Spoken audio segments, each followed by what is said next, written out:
The carriage rattled along the snow-covered road. Inside, Gilly anxiously looked out the window, the snowflakes becoming thicker and thicker. Gilly spoke up, worried, "Oh my, it's snowing. At this rate, the snow will soon pile up. We should stop at a nearby village and wait for the snow to stop. If it snows too much, we won't be able to use the teleportation gate." Jin, still gazing idly at the white landscape outside, only softly replied, "Yes." Just then, a horrifying sound echoed, and the carriage lurched violently. The sudden impact made Gilly lose balance, while Jin tumbled forward. "Young master!" Two guards cried out in panic. From outside, a guard's voice shouted, "It's an ambush! Please stay inside the carriage!" Without a moment's hesitation, Gilly rushed to embrace Jin, pulling him into his arms to protect him. While holding Jin tightly, Gilly reassured him in a firm tone, even as the clash of metal and shouts echoed from outside in the snow-covered birch forest. "Young master, it will be all right. Please don't worry. Jerome and Holt are 7-star Guardian Knights, and you also have me. There are about 20 enemies, including some mages and warriors. It's also possible there are archers." Inside the violently shaking carriage, Jin parted the curtain, his eyes strained as he watched the chaotic battle outside.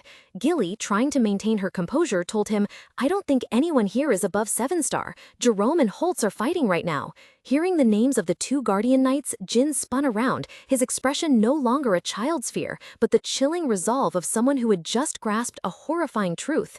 He gripped Gilly's shoulder, his voice urgent, "Gilly, we must get out of this carriage immediately." Gilly was stunned by his sudden change. "What are you saying, young master?" Jin steadfastly looked straight at his governess, his voice firm, analyzing clearly. Runcandel Guardian Knights, under no circumstances, are to leave a Runcandel descendant alone. One of them should have been by my side. The brutal truth struck Gilly like a lightning bolt. She froze, her eyes wide with horror, as she understood the hidden meaning in the young master's words. Jin continued, his face etched with indignation. "Then, that means one of them is either a traitor or an impostor. There might be a device hidden in this carriage. We must get out of here immediately, Gilly." Gilly's hesitation vanished instantly, replaced by the resolve of a protector. She gripped Jin tightly, her eyes burning with fierce determination. "I understand, young master. Now, as a member of Runcandel, I will protect you."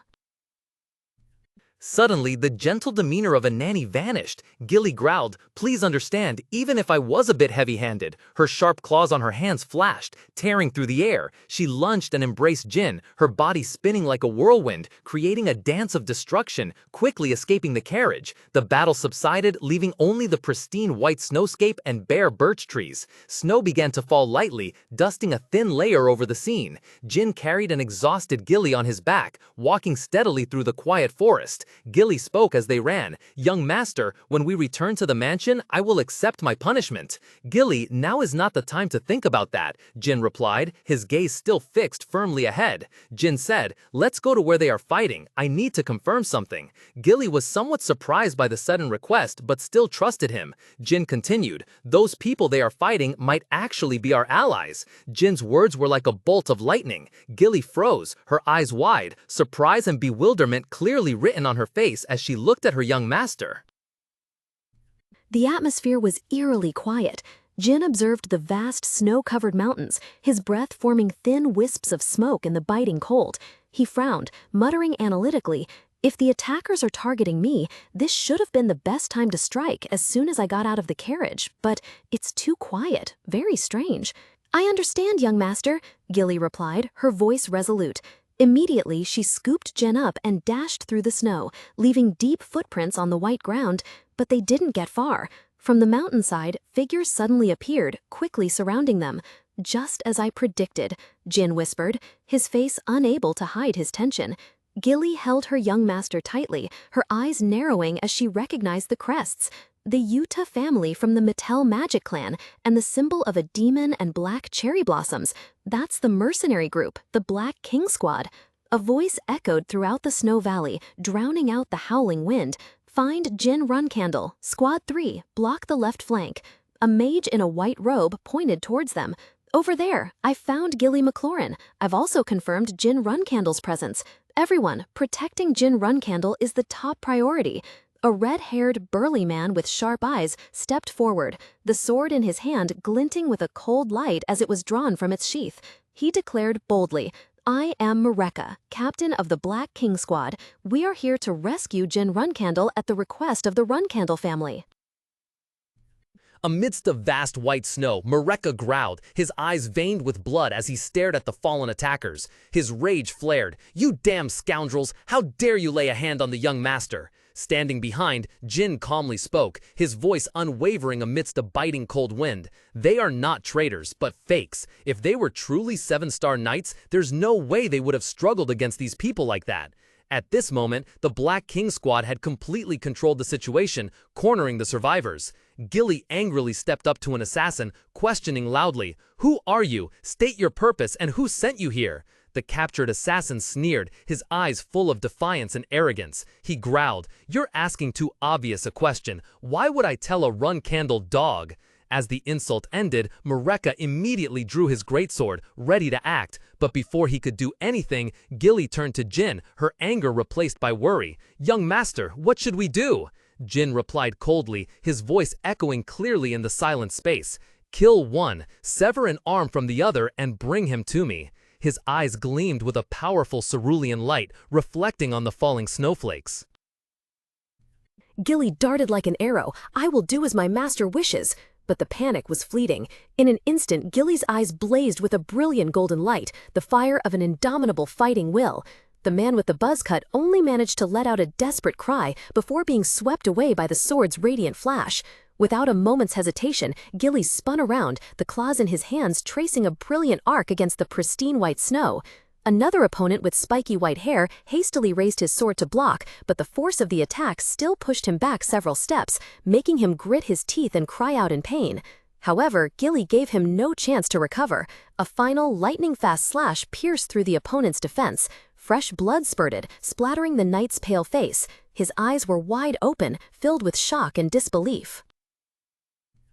Gilly swooped down like a shadowy specter of death. Her razor-sharp claws held in her hands swung up, forming a brilliant orange streak of light that struck straight down upon the astonished enemy. Fresh blood splattered onto the cold snow. Gilly stood there, terrifyingly calm, her black hair and cloak flapping wildly in the biting wind. At her feet, the assailant lay sprawled on the snow, their body twitching in vain. Gilly's gaze was cold as she looked down at the defeated foe. She grabbed his white hair, dragging him through the slushy snow towards his horrified comrades watching from a distance. Her voice echoed, clear and sharp amidst the freezing air. "It seems your master has underestimated their opponent. To become a nanny for the Runcandel family, you must be a warrior of 7 stars or higher."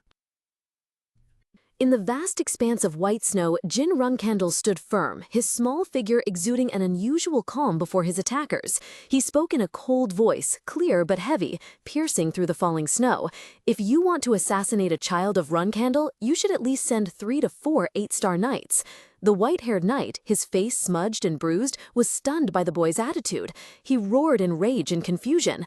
"Don't mess around. This is just a warning. The reign of Runcandel will end.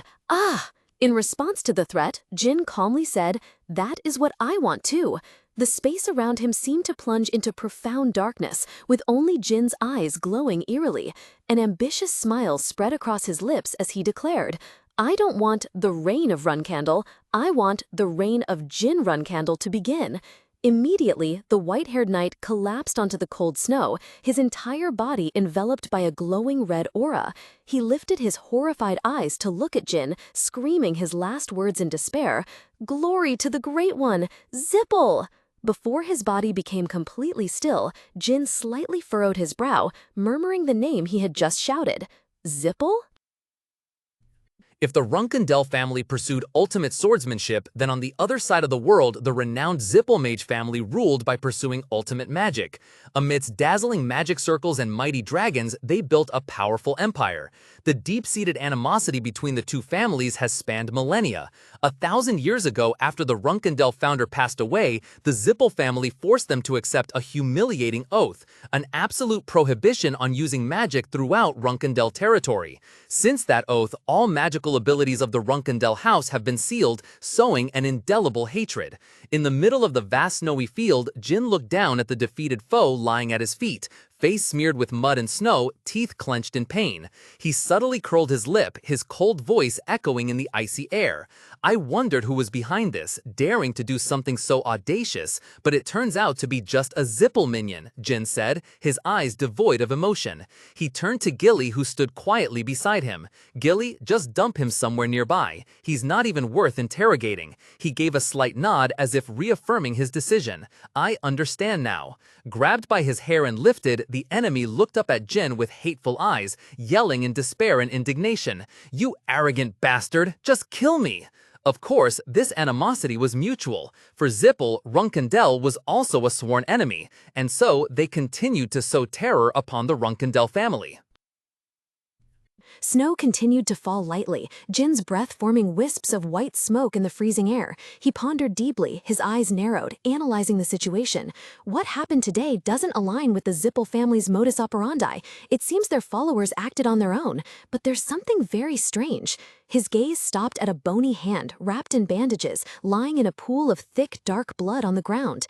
Gilly, her hair gently swaying in the wind, was also observing the aftermath with a serious expression. She spoke up, her voice firm. No matter how sophisticated their disguise spell is, it would be difficult to fool a 7-star warrior. Gilly's words struck Jin's mind like a bolt of lightning. A large, detestable figure suddenly appeared in his head, making him freeze. In the space that suddenly grew dark and oppressive, Jin blurted out in shock, "Don't tell me, that bastard is also involved in this?" He crossed his arms, his face hardening with indignation and worry. A sworn enemy seemed to have appeared where he least expected it.